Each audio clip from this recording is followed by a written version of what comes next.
Gas আসসালামু আলাইকুম। আমি এখন আপনাদের সাথে নতুন একটা রেসিপি নিয়ে আসবো, আলু দিয়ে ভটভটি ভাজি।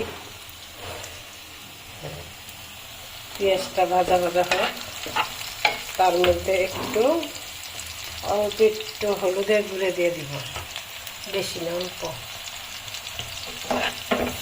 শুকনো মরিচের ঝালটা দিব না, কাঁচা মরিচের ঝালটা বেশি করে দিব।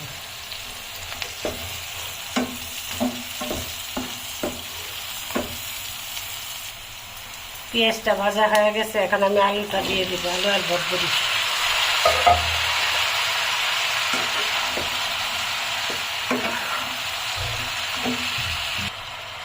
স্বাদ মতো লবণ দিয়ে দিলাম।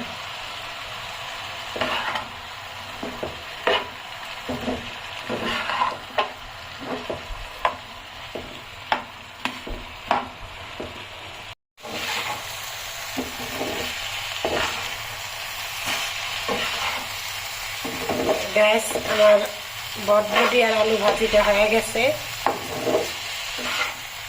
রেসিপিটি যদি ভালো লেগে থাকে লাইক করবেন, কমেন্টস করবেন।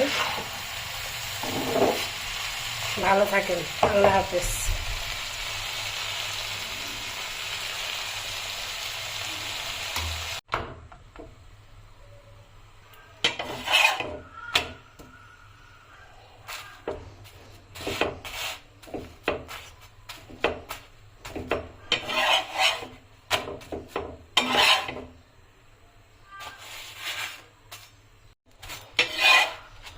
গাইস, রুটি ভাজলাম, ভাজি দিয়ে খাবো,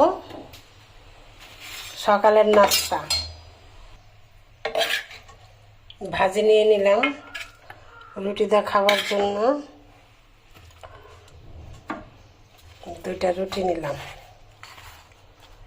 এখন খাবো। বিসমিল্লাহ।